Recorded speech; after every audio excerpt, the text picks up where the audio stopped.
Well, hello everyone. You have made it to top 32. And from this point forward, we will be covering matches in their entirety, starting with this Falco versus Villager. Now, Villager does have the higher ranking in this matchup. He is our number 33 seed. Falco is at 65. And we'll have to see if Falco can continue to go on his impressive run. After all, we do have to remember that Falco eliminated Ness from the winner's side of the tournament, who was our number 1 seed. And so far, he's been putting the same amount of pressure and hurt onto Villager, but Villager's doing a decent job at keeping things even. Now, Villager has a lot of tools for keeping Falco at a distance, but we will have to see if Falco is able to continue spacing his way around them. Villager getting a nice little jab out of the onstage spike. He misses the spike off the down air there. However, it was not enough, or it was needed, because it sent Falco far enough into the blast zone where he was unable to make a recovery, despite being at the percent deficit at the time. Now, Villager is going to continue to layer a lot of this hurt onto Falco, both combatants making it back to that right-hand ledge. And Villager just covering all of the options here with his varied arsenal of abilities. We've got that sapling planted on the right-hand side of the stage. Doesn't look like we're going to break out the watering can to do anything else with it. And it will probably wither away as it's just done. Falco getting the drop down forward air to get some more damage onto Villager off that right hand side of the platform. Villager using those Lloyd rockets very well to create space and additional pressure against Falco here. Falco needs a good strong attack to even out the stock count, and that grab is not going to be it. We are going to make it back to the left hand ledge for both combatants. And Villager is looking for a killing option there, doesn't find it.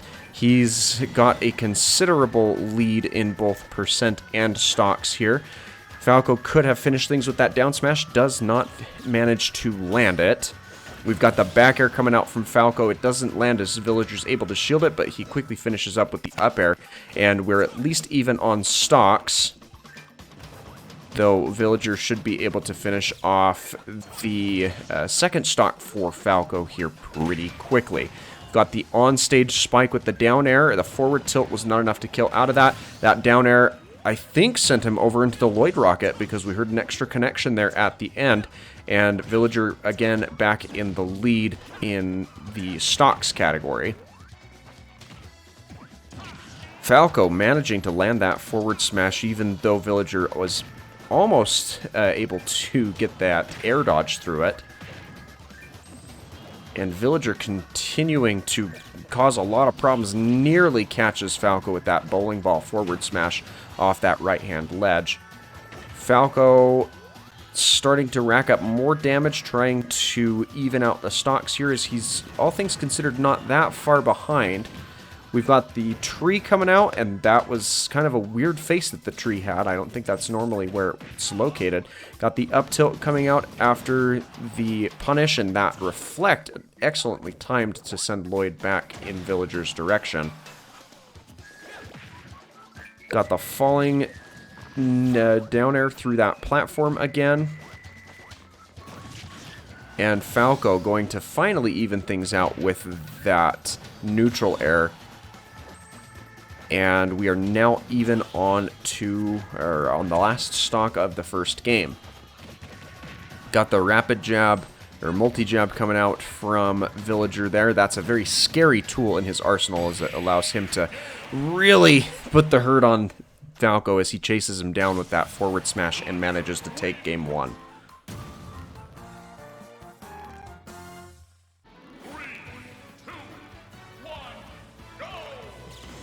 Falco's counterpicked over to Battlefield. Not a bad position for him to be in by any means, as it's similar to the last field that we were on, with a couple of changes, particularly some of the ground being a lot more even, especially near to the actual stage itself. Now, these combatants aren't in too much of a world of hurt because the loser will have an opportunity to rally from the loser side of the bracket, though nobody wants to be on loser side this early on in the game. And we do have some very high-level combatants on that loser side of the bracket that we have to be careful of. Villager has that sapling out again. It's on the top platform. It just expired, but that was not perhaps the option he was looking for. Falco getting some damage in there with the forward air. He tends to favor that move quite a bit, as it does have multiple hits and allows him to rack up damage fairly evenly and quite well. Villager sends the Lloyd Rocket across the stage again to keep tabs on Falco. They're managing to keep things relatively close between the two in this game, as compared to the first one where Villager took a very commanding lead early on. We've got that side B coming out from Falco that gets a spike. However, Villager is able to recover off of it and then rallies by sending Falco too far off to that left-hand side, giving Villager the advantage there, but not for a very long time, as I was unaware that that Shine is able to take a stock like that, and we have things even again, though Villager's still doing a phenomenal job at keeping up the pressure on Falco here.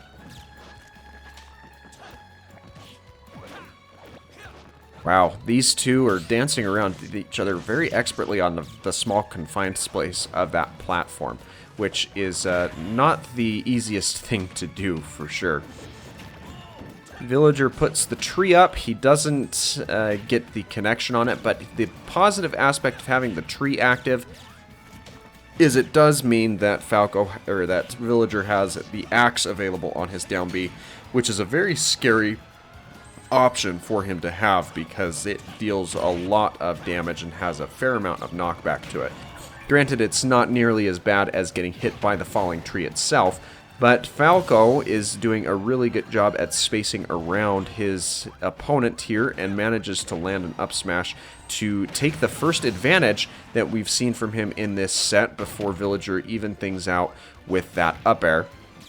Falco getting the first damage back off of the restock and has Villager up at 52%, which is quite a deficit to have to work back from if you're Villager.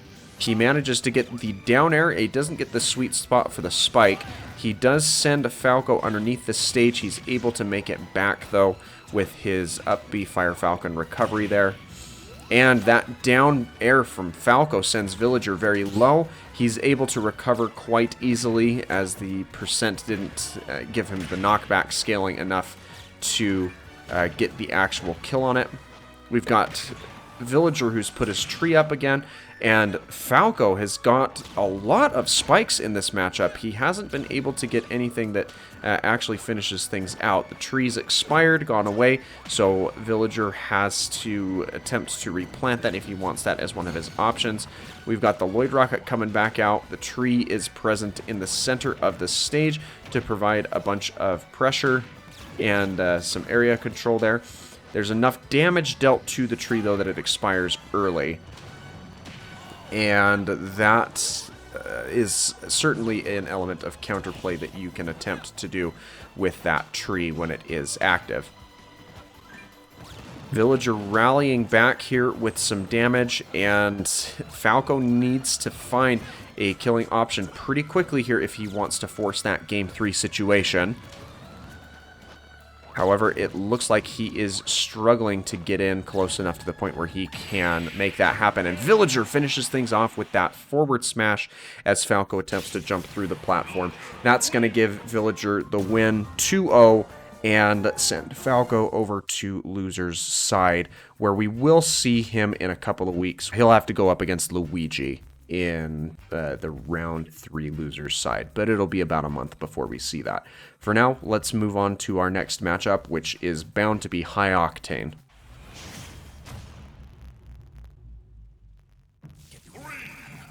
All right, a round 2, or our second round matchup, is between Robin and Snake, and these two are very highly favored in their seed placements. We are actually right next to each other at spots 17 and 16. And Robin is a very scary competitor to have to deal with, mainly due to the fact that he has bursty damage options with that Levin sword and other tomes that he can activate over the course of the fight. However, Snake can't be downplayed because he has a lot of high damage aerials and explosive finishing options, and we're seeing that right now from him as he has got a considerable lead over Robin in percent. Robin looking to close the gap in the percent deficit here, and we are seeing these two combatants try to stay relatively even, but that C4 detonation from Robin, or from Snake while Robin was wearing it, is not great. And he's got it planted again, which is a very scary thing for Robin, especially because that can kill relatively early if you are in just the right placement for it.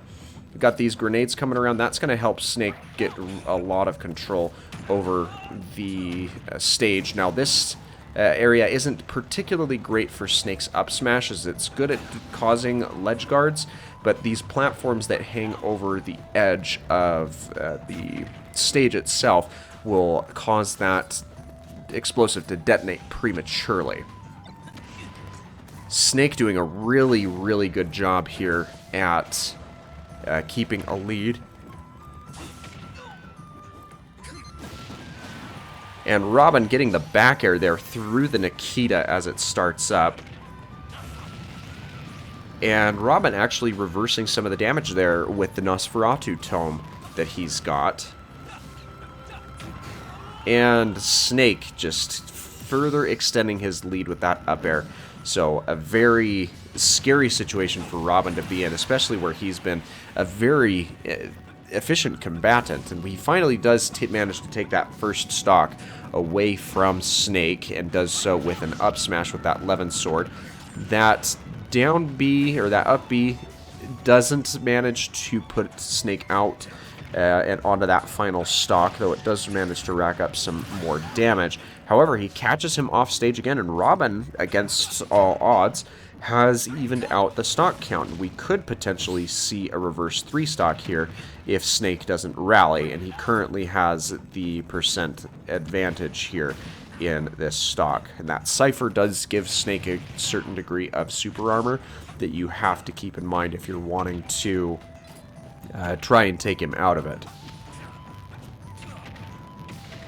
Snake getting a couple of short hop nairs that don't fully connect, but they do manage to get a fair amount of damage onto his opponent here. Snake planting the C4 there again. If Robin wanders too far forward, he could end up standing on it again. We've seen that happen a couple of different times. Misses the C4 detonation, but still gets hit by a grenade. The arc fire comes in, and Robin swoops in shortly thereafter with a forward air. He doesn't get it the first time, but he does the second. Snake's too close to that left-hand blast zone, and Robin actually takes the early advantage here headed into Game 2.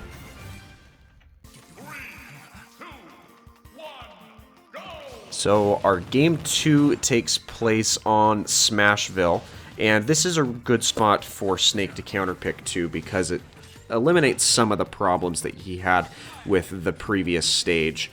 Namely giving him an area to run around and actually have his up smash be viable on those edges, especially because Robin has a tendency to recover low with his particular style of up B recovery.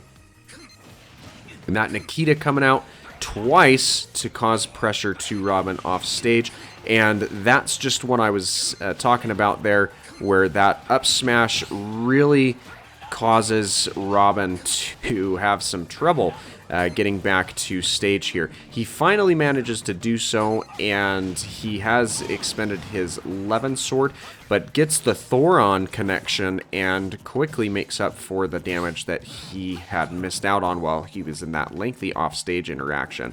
We had the down throw from Snake, but he didn't opt to go for the up tilt finally reconciles that by getting another down throw into up tilt again. And Robin, again, at an early deficit, which is what we saw in the first game. And here, Snake is just having his way and having a field day at that. Robin finally trying to make up some of this damage with his Levin Sword while he has it active before it goes on that cooldown. We've got the Arc Fire that's coming in. Snake is trying to finish things off here and take a further lead. Robin, however, does get the equalizer, and we are even at 2 stocks apiece in this second game.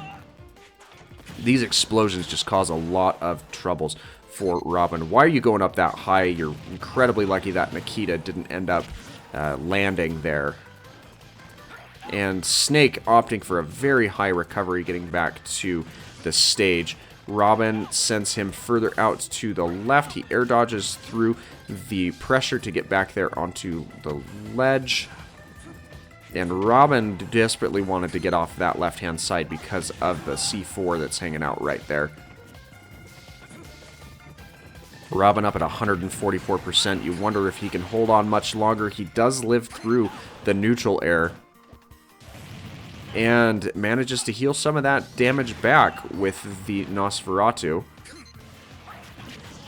And that Nikita doesn't quite land, but we get the Sour Spot forward air, which is still enough to kill, even at that elevated percent. Robin is doing a really good job at keeping the pressure onto Snake here. Now, he has the issue of that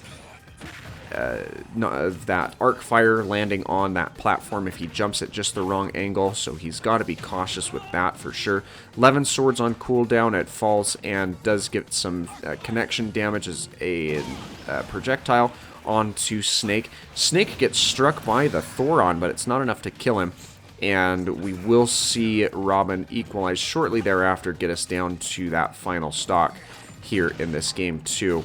Now, Snake is currently keeping a really good pace at occupying the stage here and not giving Robin a whole lot of options. Robin expends his Levin Sword on that grenade and ends up picking it up. Later has it explode in his hand. We've got the Levin Sword that's back off of its cooldown. Oh, that up smash connects onto Robin through that platform, which you never want to see happen if you are Robin.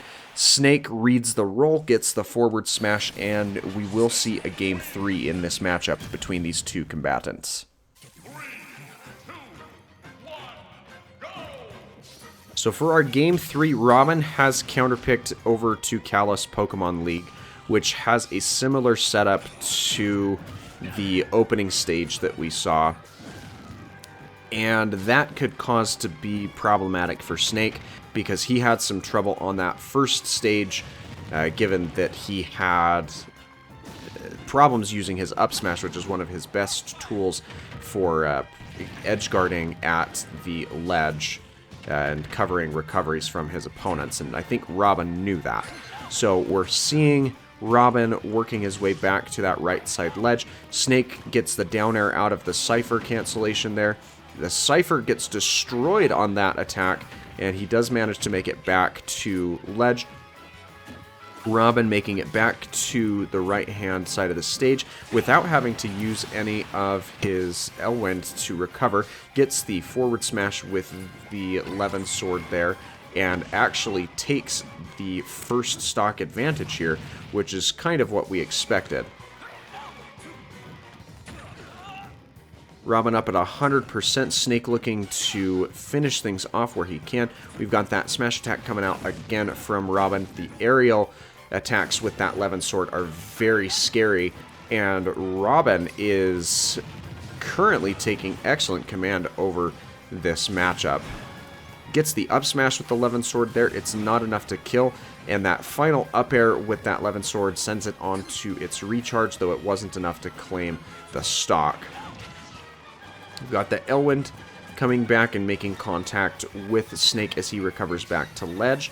Snake is having some difficulty keeping even with Robin here, and unless he figures out some counterplay, we may very well see Snake in a position where he's going to have to try and rally back from loser's side. He does finally manage to detonate that C4 and equalize the stocks, but he's at a whole 150% deficit here that he's going to have to work back over the course of whatever remains on this stock and his final stock of this set.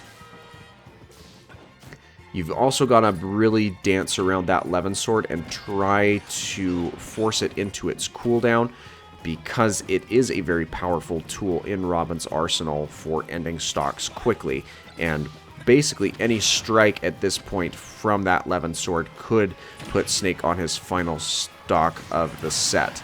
He does not opt to use it though, and instead gets the back air with the bronze sword, and that's still enough at that percent in order to cause Snake to drop down to his last stock of the set.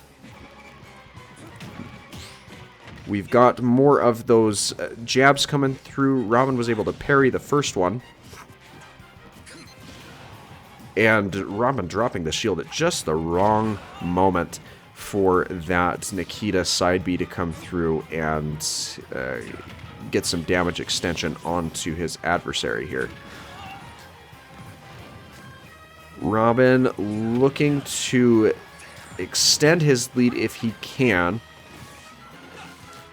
as any strong strike from Snake is going to finish things off. He doesn't get caught up in the C4 again, though these grenades won't end up killing. The back air comes out though, and it does end up taking that stock, and we're even on one stock apiece here in this final game of the set between these two combatants. Robin burning through his tomes looking for damage extensions here, and Snake is slowly trying to build that back up where he can. We've got a trade coming out with a caught grenade versus an arc fire trap, and of course that is a lot more favorable in Robin's position. He gets the down throw. Snake again not opting for his any sort of punish on that, which is a very odd behavior for him. And that up smash doesn't do what he wants it to here at the ledge, because it gets caught up on the platform above. No final spark on that finishing screen. Very light contact aerial from Robin, and we are going to see Robin take the set and advance to round 4 winner's side, where we will next see him face off against Simon, and that could be a very interesting match to watch indeed. But let's move on to our third matchup of the day.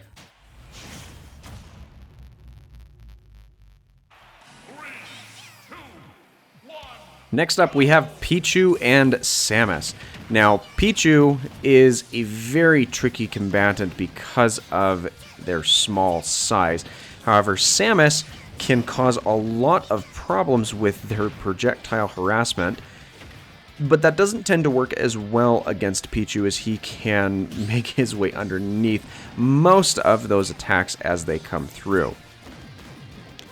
Now, Pichu doing a very good job early on here, getting a lot of damage onto Samus. That forward air is not quite going to do it, but we've got 120% with that side B connection, and the forward tilt not going to be enough. Samus has basically got to charge that charge shot the entire way in order to make it connect enough along the ground to actually strike Pichu there.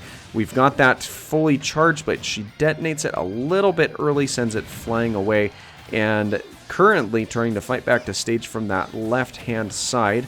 Does manage to do so. Pichu doing a really good job at keeping space between herself and themselves and Samus, with all of these projectiles and T-jolts that is sending out, which helps to counter some of the other projectiles that Samus has in her arsenal as well. Now, Pichu does get the forward air on that right-hand platform, but she sends it left, and that's not going to be a really good situation for Pichu, because it doesn't give Pichu the option to finish things off, and Samus actually squeaking out the first stock here at 220%. Pichu gets the forward air off of the restock, and we are even. But I was certain that we were going to see Samus lose a stock first, based off of the damage percent that we had on her at that point in time. Pichu gets a back air into Nair on that left-hand side. Still got to equalize out the percents a little bit here. Samus gets the rising up air through that platform, which gets a lot of additional damage onto Pichu. Pichu actually managing to get hit by that super missile after getting forward tilt spiked by Samus there. Samus coming back to the center of the stage now. Gets the back air. And these combatants are really dancing around each other quite aggressively. Samus gets the back throw on that left-hand side and takes the advantage yet again. Pichu has got to layer in a lot more damage to even things out, and that doesn't exactly help when they deal self-damage on most of the moves in their kit. Is managing to do decently well here. Gets a forward air there. And finally is going to take that second stock with an up smash. All things considered, not that bad of a deficit here. And Pichu gets struck by that super missile there. Samus running back makes it to center stage. And Pichu still trying to keep a decent amount of space with the Thunder Jolts that they're sending out here. Wow, just a lot of attempts at rolling in that are not working for a myriad of different reasons. We've got a forward throw coming out. It doesn't quite have the sauce to take that stock. And we've got a grab and a back throw. Super missile coming out to contest. It doesn't have what it takes at this point. Samus far off on that right-hand side does manage to make it back here. Pichu's got the forward throw, and still not quite enough. Tethers back to ledge. Samus has the charge beam on lockdown. Goes for the down air, doesn't manage to get it as Pichu is able to get around with that up B recovery back to that ledge. Thunder connects, but doesn't get the larger strike. Samus lets the charge shot fly and is nowhere near connecting with her adversary. Any strong strike from either combatant is going to do it.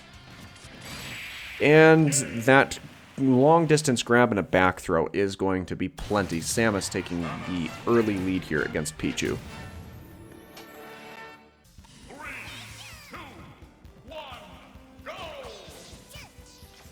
Alright, back in our second match here, we have Pichu, who has closed back in on Samus and really trying to make up for the last match. Pichu's counterpicked over to the Final Destination arena at this point, which again is kind of interesting because you would think that Pichu would want to have at least one platform to attempt to get back out of, but that does not appear to be the case. Both combatants fighting pretty aggressively off that left-hand side of the stage. They make it back to the center to resume combat here, and Samus actually manages to get a connection with that super missile as Pichu jumps up into it, which is not Pichu's smartest move. Lots of Thunder Jolts coming through here. Samus landing a forward air with that final heavier hit and takes the lead back yet again. Pichu really just needs to get better at closing the gap against these combatants that have a lot of spacing and distance control. And we've got the back throw coming out again from Pichu. It's not going to be enough, but the forward smash off of that low-hanging jump will be enough. Pichu just about gets spiked off the left side there, which would have been really bad. And that, I think that was a neutral air there from Samus, actually was enough to take that stock. Samus with a full stock lead here in the second game of the set. things looking fairly bleak for Pichu here. Pichu makes it back to ledge, taking a higher recovery route there. And the screw attack getting a lot of additional damage onto Pichu there. We've got the down throw into forward air from Pichu. Nice damage extension there. Up smash is going to not be nearly enough to pick up a kill at this point. We haven't seen Pichu fish for a forward smash yet in this match, which I think is fine because it is a little bit of a harder move to connect on with the smaller hitbox that it has. And Samus is looking to finish things off if she can. She gets the grab here, misses the charge shot, which would have very easily finished off that stock from Pichu there. Pichu getting the down air off the right-hand side and equalizes the stocks here, but has a lot of work left to, or ground left to make up if they want to regain any semblance of a lead here, or at least force a game 3. We've got an up smash coming through, and we've got a second up smash coming through. On stage down air spike here from Samus coming out. We've got the 1-2 jab that's not enough to kill, but the forward air will be. And Samus is going to pick up this win 2-0 and send Pichu over to loser's side. And Pichu will face off against Yoshi in round 3 loser's side. So a very scary matchup there. But let's move on to our fourth and final matchup of today.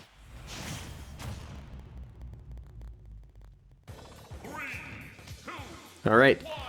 Our fourth and final set is between Cloud and Bowser Jr. Now, Bowser Jr.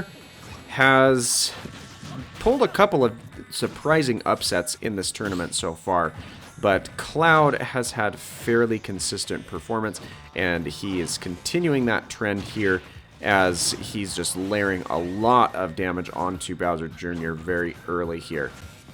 We got that Blade Beam that's coming out, and Cloud now has Limit. We'll have to see if he chooses to use it to finish off a stock here. Got a down throw coming out from Bowser Jr. And Cloud chooses to use his up B with his Limit Charge, which is not his best kill option. But he gets basically most of that Limit Charge back by just passively charging it, as Bowser Jr. doesn't seem to be doing a whole lot to counteract that. Back air there on the left-hand side is going to be enough to give Cloud that first stock and take a lead here. We've got that Blade Beam coming out from the limit, and Cloud does not make it back to ledge. Possibly should have held on to that and tried to use it to recover instead of get a punishing strike on his opponent there. Does manage to make it back, and we're even in stocks, but as we saw with the first stock of the match, Cloud is just has a commanding percent lead here. Cloud again with his limit on lockdown, and gets the limit cross slash, and it is just enough to pick up a kill here against Bowser Jr. Cloud with a very commanding lead, and Bowser Jr. trying to rally back, having some difficulty. The super armor of the clown car gets him through that Blade Beam, but it may not be enough to kind of finish things out against Cloud here. Now Cloud has a decent amount of damage on him, but could very easily survive for quite a while longer. Just about to get that limit active for the 5th time in this match, I believe. And we've got that up B coming out from Cloud. It's not enough to pick up the kill, even though he was on a higher elevation.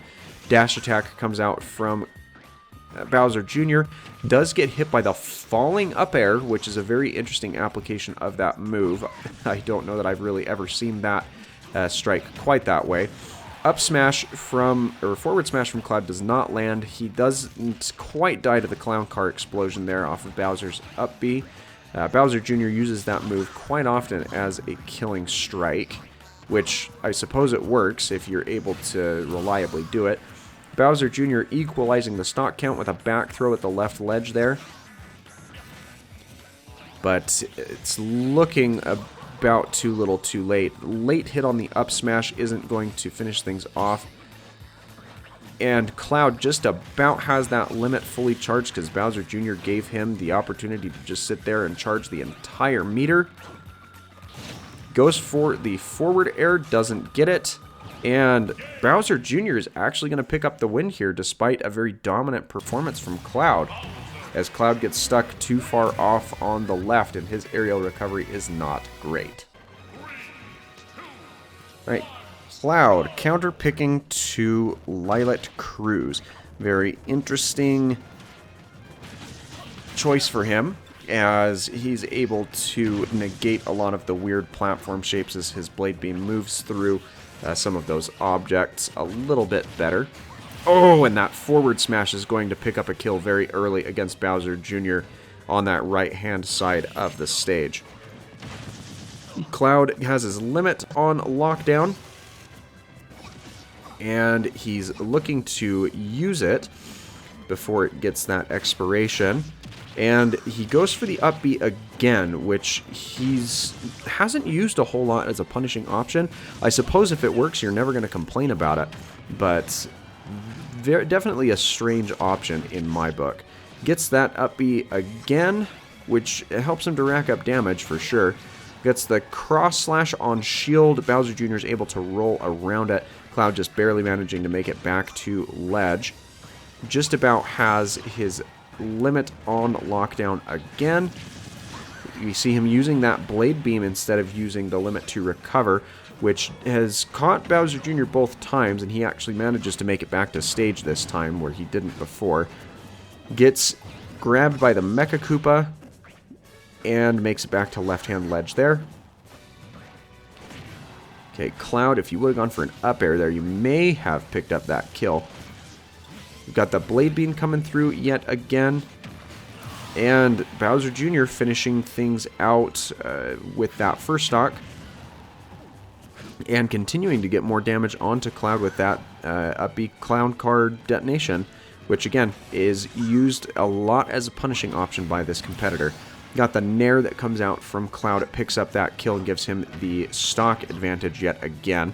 We saw that in the first match, so we'll have to see if he can hold on to it. Got a couple of up tilts coming out, which is a decent option for building up some damage. Got the first up smash that connects, the second one does not.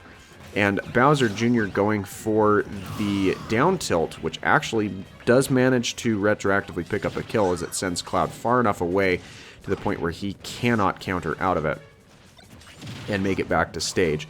However, Cloud is a lot more consistent at dealing high bursty amounts of damage, and so Bowser Jr. shouldn't be expecting to count this as a win just yet. Dash attack comes through, down air falling down back to stage, puts Cloud in a rough position. We're going to see the cross slash or the Blade Beam come out. And we see the up B instead, which I guess I should have seen coming. Bowser Jr. gets the Nair, which sends Cloud away. He does end up making it back to stage. And Cloud needs to find one more option. That cross slash not going to quite be enough.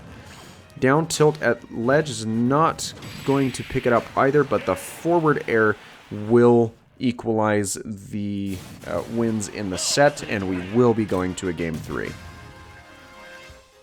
2, 1, go! So at our game 3 here, we have small battlefield as the venue, and Bowser Jr. is at least keeping tabs on Cloud this time around, as opposed to taking a very early deficit, which we saw in the beginning of Game 2. And Cloud really struggling here to take as commanding of a lead as he has before. He does manage to get around that Cloud card detonation, which is good because he's been caught by that a lot more times than he'd like to in this match thus far. And Cloud gets the limit cross slash, which again just barely picks up that kill. and he's one step closer to victory here. Cloud far off on that right-hand side. He's not going to make it back. For all of Cloud's strengths, his aerial and lateral recovery is not one of them at all, which is kind of disappointing. We've got more strikes coming out from Bowser Jr. causing problems here. And we're still about even percent-wise. Cloud far enough away. He makes it back with the limit up B recovery to the right-hand side there. He may be too far away. He does make that with his second aerial jump. And that up smash is going to equalize the damage here, though Bowser Jr. could very quickly put Cloud in a rough spot. Cloud makes it back to ledge with about 100% there.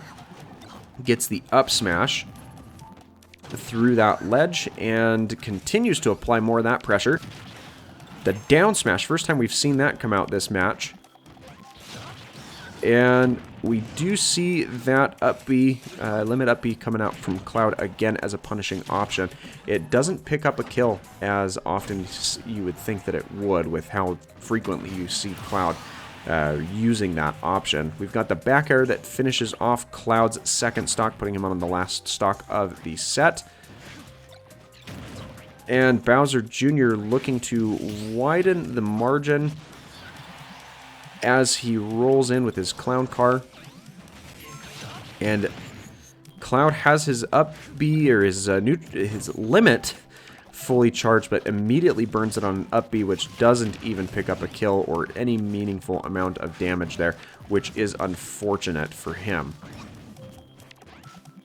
Cloud at 50% finally picks up a kill with that up smash, but he's got a lot of ground left to make up if he wants to finish this match and continue on the winner's side, which we would expect to see as he is the more favored combatant between these two. Bowser Jr. picking up a couple more strikes from that cross slash. Cloud makes it back to ledge, but just barely. And jumps around that clown car as it comes riding in. Oh, Cloud, you're in a really rough spot right here. Should have gone for the up smash there. Instead, doesn't get any sort of connecting shot. The cross slash gets a couple of strikes. Immediately burns the limit, which could have been his win condition there. And didn't even get a strike with that blade beam as he sent it out. Gets an up smash there on that left-hand platform. Follows it up with an up air and a neutral air. And Bowser Jr. is going to finish things off with an up smash on that right-hand platform. Just connecting with Cloud and managing to take the lead. Bowser Jr. on quite the run here, making it all the way through our first round against some high-profile competitors. Maybe he was smurfing as he's currently ranked number 73. Cloud will be back in the loser side of the bracket as he faces off against Min Min, but we'll have to see that match in a couple weeks' time. But I want to thank you for watching today's video. If you enjoyed, make sure that you leave a like, and don't forget to subscribe for that daily variety content. Thanks so much for your time, and I hope that you have a fantastic rest of your day.